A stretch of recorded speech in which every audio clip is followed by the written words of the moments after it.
So here we go. We're at Be Your Best Self, and we're just going to welcome our good friend Ruth on, and Andy. We're here to talk about superheroes, but what we're really interested in, and I completely forgot.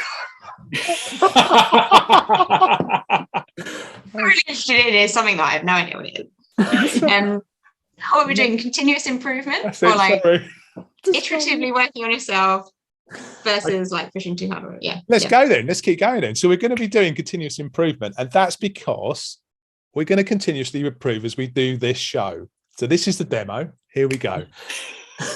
So we're talking about continuous improvement, and we're just sort of throwing around some ideas. There's an incredible pressure, it feels like, to be your best self, and that involves, for lots of us, having this wonderful goal that we're heading towards, and it's a nice straight route. But for many people, it doesn't quite look like that. It's a bit more like this. Yeah. Because there's lots of changes and choices. And in the world we live in at the moment, there are a huge number of variables, which we were just talking about a moment ago. And that means we have to kind of keep realigning. I keep thinking about things like skiing, where you're going down a hill and you can't go straight, can you? Because you've got to realign for all those moguls and all that sort of stuff as you kind of weave your way down. It doesn't mean you're not heading to the goal, but it's got to kind of adapt. And that's what got us thinking about this. And I just would love to hear what Ruth and Andy got to say about this, because it's something that's really resonating with me at the moment. Yeah.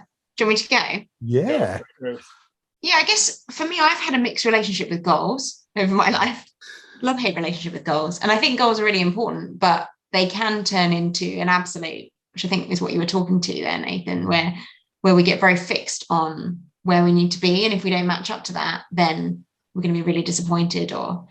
But we, as you also articulated, there's so much change in our world at the moment that we do need to be agile with it. And that might also be on a given week.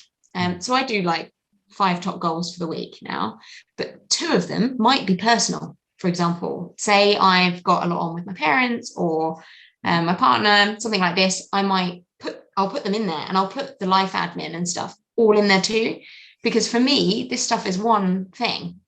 And it might be that one of those personal focus areas is way more important than a work item at that point.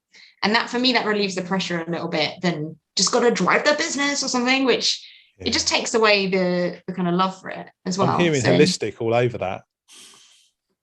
You want, sorry? I said, I'm hearing holistic all over that. Holistic, yes.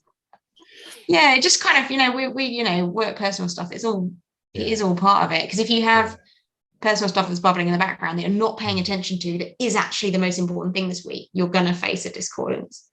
Yeah, no, I totally get that. What do you think, Andy? Where are you at with this?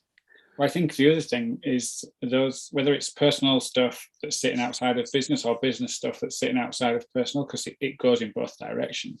If you ignore it, it comes back and hits you like a bloody sledgehammer. It really does. So, having that ability to sort of look and think, right, okay, these are the things.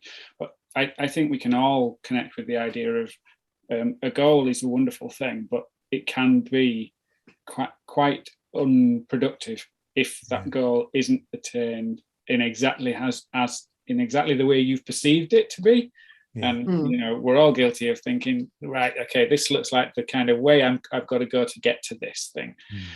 And then life happens, and it's never whatever your map is, whatever that route might have looked like, it's never as I've yet to come across anything that follows the kind of the thinking. I mean, the thinking's really useful. I'm not belittling that for a second. You've got to have that to give you direction, but equally, you've got to make sure that you've got the kind of personal strength, I think, and the dexterity to look at the week, the month as it's presenting itself, and the time and resource that you've got available to you, and say, right, okay, this is the goal. We're still going towards this. But actually, if we get there by having to go around this, that might take us a little bit longer. But, that's all right. It's really interesting you talk about it, because I was just reminded of a conversation I had with an economist a few years ago in the playground casually. But he was talking about economic policy and how economic policy isn't necessarily about getting to that point, but it's about moving the economy in that direction. Mm-hmm. And then they'll probably put some new policy that will move it back. And we were talking a little bit earlier, weren't we, at that sort of analogy of skiing and snowboarding, you know, operating mode. And actually, I think that's what we need to look for our goals. Yeah. It's the movement. It's the fact we're moving forwards that's almost more important than we're getting, and how much closer we're getting to the goal. Because we know we're going to get there eventually, and we've got to have the confidence for that. Yeah. But we've got to be kind of a bit more chilled about what the route looks like.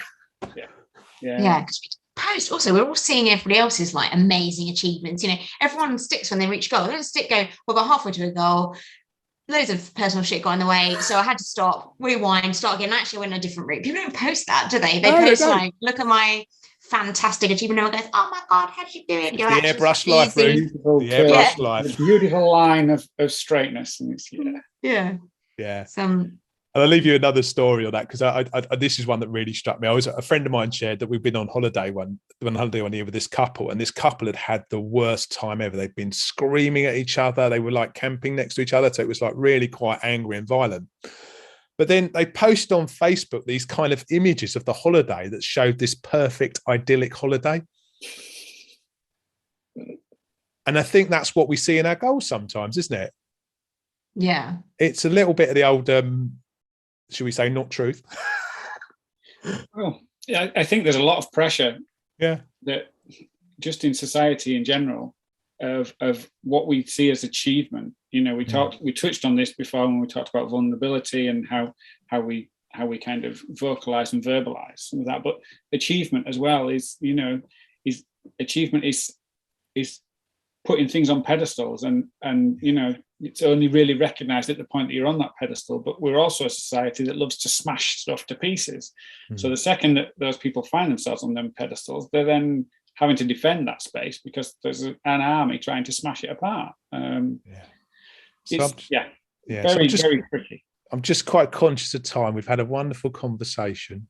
Ruth, is there anything you'd like to leave us with before you have to shoot off? I'd just say that sometimes the general self-improvement and well-being stuff can also turn into overstriving. So, you know, the 5 a.m. club and the like, you know, I've done 2 hours of yoga this morning, and I think that's something we have to be aware of, like especially meditation, which I do a lot and trained as a mindfulness teacher before I went to coaching, is that if you're doing it to push and improve, actually that kind of misses the point, because going back to our authenticity conversation, it's more about connecting with who you are, being with what's needed in that moment. So that can be your space. That's time for you. It's not another thing on your to-do list, your yoga, meditation, or whatever it is, your run. You know, we're all different. We're all wired differently. So it's not a blanket approach, but I just encourage people to do those things as like a gift to themselves as opposed to another chore. Love it. Be kind to yourself in it. Yeah. Amen. Thank you so much, Ruth. Thank you so much, Andy. It's been wonderful having you on the show. See you. Take care.